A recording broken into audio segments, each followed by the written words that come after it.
Assalamualaikum warahmatullahi wabarakatuh. Ya teman-teman, saat ini saya ingin menjelaskan mengenai lintang tengah hari. Mengenai teori lintang tengah hari sendiri ini, kadang lintang tengah hari kita dapat dengan rumus deklinasi plus atau kadang-kadang deklinasi minus n. Kadang juga kita dapat menjumpai rumusnya n dikurang deklinasi. Kenapa bisa berubah-ubah seperti itu? Sesuai dengan kondisi yang ada. Oke, kali ini saya ingin menjelaskan mengenai argumennya. Argumen pertama, ini adalah lengkung dari bumi. Jika sebelah kiri adalah titik utara langit dan sebelah selatan adalah titik selatan, sebelah kanan adalah titik selatan maksud saya, maka yang membelah dua antara utara dengan selatan ini adalah ekuator langit. Dan garis berwarna oranye ini kita asumsikan sebagai cakrawala ya, titik temu antara langit dengan bumi. Ini adalah sebuah matahari. Jika matahari berada seperti ini, maka deklinasinya adalah berada di titik utara, karena dia berada di utara dari ekuator atau khatulistiwa. Ini adalah sudut deklinasinya yang diukur dari pusat bumi. Sehingga ini nilainya adalah lintang daripada deklinasi itu sendiri. Kemudian saya membuat sebuah lingkaran lagi. Ini adalah kita asumsikan sebagai pengamat atau penilik. Anggaplah posisi kita pada saat ingin melakukan pengukuran tinggi matahari, di mana jika diukur dari ekuator khatulistiwa, tinggi lintang penilik ini adalah posisi lintang ya. Ini adalah lintang penilik, di mana diukur dari tempat penilik ini berada ke arah ekuator. Ya, garis hitam ini mewakilinya. Ini adalah lintang penilik yang nanti akan kita cari rumusnya. Lintang penilik atau lintang tengah harinya itu kita cari nanti.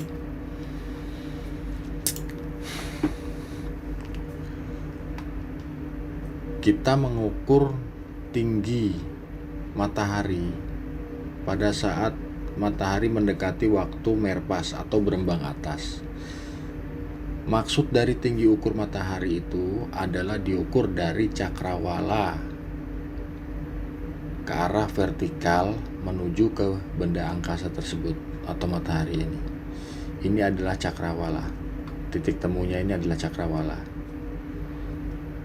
Maka kita akan mendapat tinggi ukur menggunakan sextan yang setelah dikoreksi ya, dengan koreksi tinggi mata, koreksi tanggal, dan salah indeks dari sextan itu sendiri.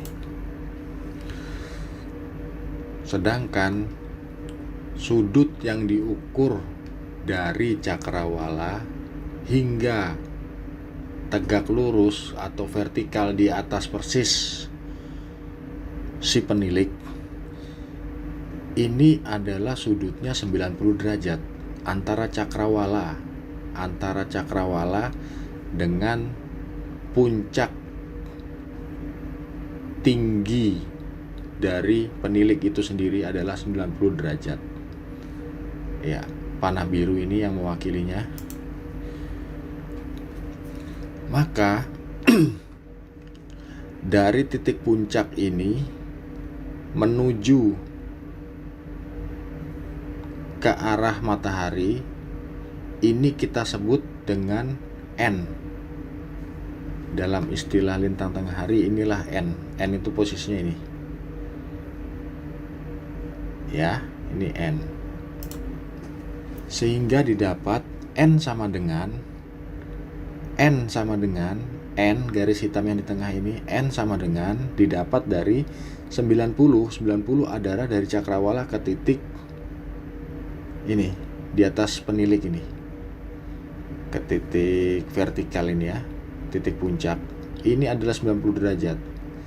Ketika kita sudah mengukur matahari dan mendapatkan tingginya, artinya 90 derajat dikurang dengan tinggi sudut ini dari sini ke sini ya, itulah didapat N. Kemudian yang kita cari hasil akhirnya adalah lintang tengah hari. Di lintang berapakah si penilik ini? Maka lintang tengah hari didapat dari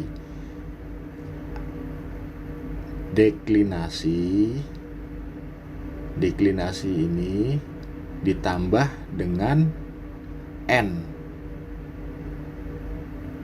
maka hasilnya adalah lintang tengah hari ini ya. Pada argumen pertama ini, argumen nomor 1 ini, maka lintang tengah hari rumusnya adalah LTH sama dengan deklinasi matahari plus N. Ini deklinasi matahari dan ini N. Maka akan didapat pada lintang berapa penilik tersebut berdiri. Oke, kita lanjut untuk video argumen selanjutnya. Iya, sebenarnya argumen apapun itu pada prinsipnya itu menggunakan teori yang sama. Hanya saja yang membedakan kenapa lintang tengah hari itu rumusnya bisa berubah. Kadang deklinasi dikurang N, kadang N dikurang deklinasi, atau kadang N ditambah deklinasi. Itu penyebabnya adalah kondisi saat melakukan penilikan terhadap benda angkasa. Makanya bisa berubah-ubah seperti itu.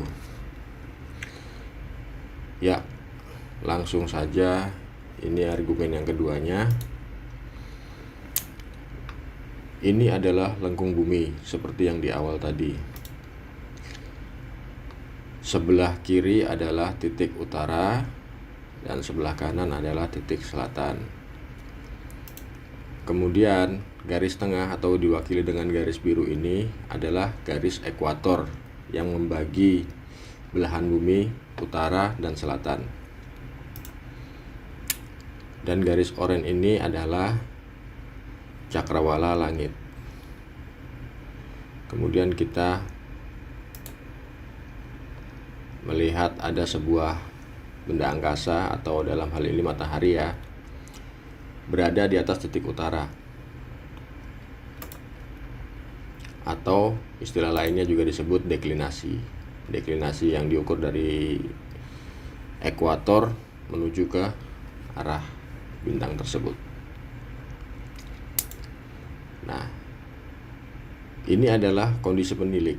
Walaupun sama-sama di utara, walaupun bintang berada di utara dan penilik berada di utara juga, namun lintang deklinasinya bintang atau matahari jauh lebih tinggi, sehingga rumusnya nanti akan berbeda dengan argumen yang pertama tadi. Ya, ini adalah lintang penilik ya.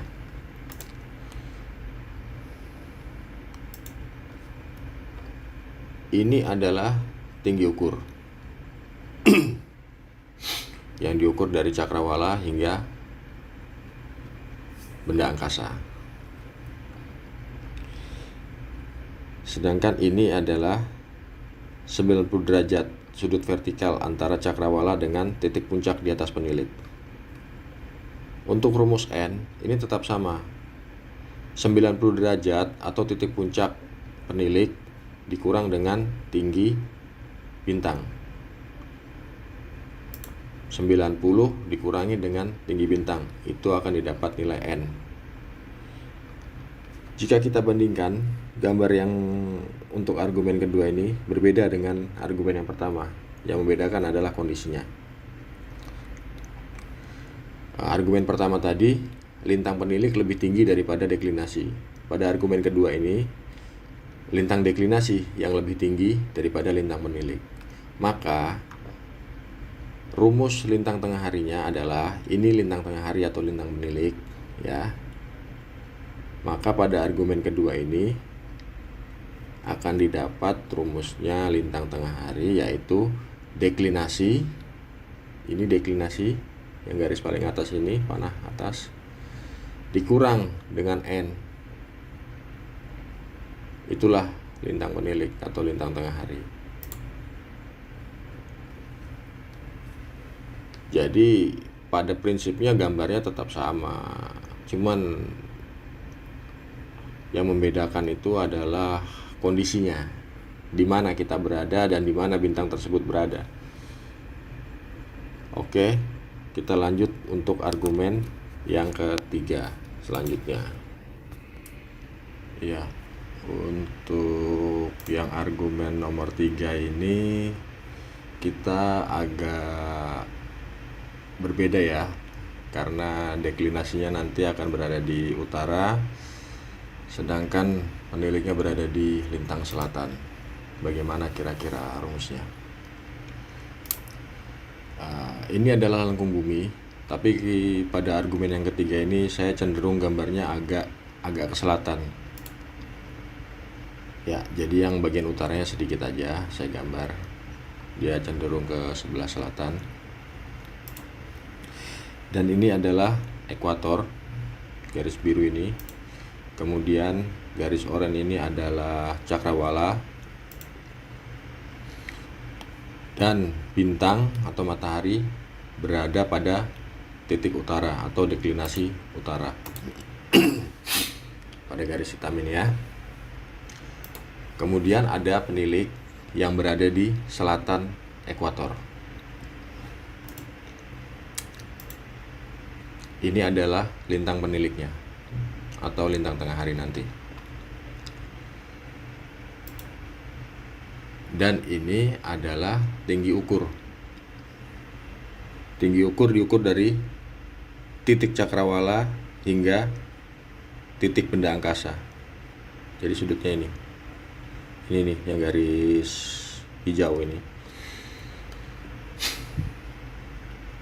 Ingat ya, pada gambar yang argumen ketiga ini, ingat pada awal tadi video saya mengatakan N adalah jarak busur antara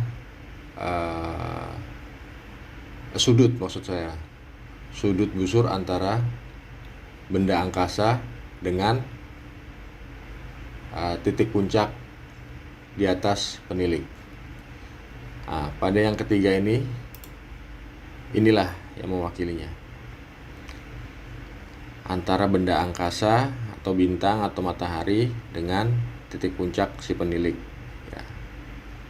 Maka jika kondisinya seperti ini, yang kita cari adalah lintang penilik atau lintang tengah hari ini, dari ekuator menuju ke penilik,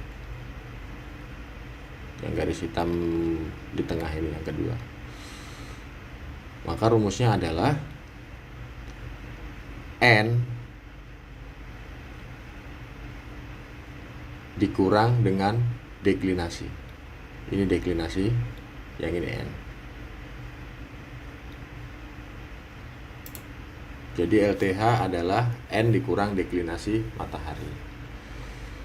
Ya, saya harap dari ketiga argumen ini kita bisa memahami dengan mudah untuk menentukan lintang tengah hari. Untuk perhitungannya sendiri lintang tengah hari, nanti saya akan buat video selanjutnya. Kalau ada kesempatan saya akan melakukan pengukuran pada saat kapal berlayar. Jadi langsung kita praktekkan di atas peta. Jadi kita bisa menentukan posisi non position dengan bantuan matahari. Oke, kawan-kawan, sekian video saya. Terima kasih karena sudah menonton video saya ini. Assalamualaikum warahmatullahi wabarakatuh.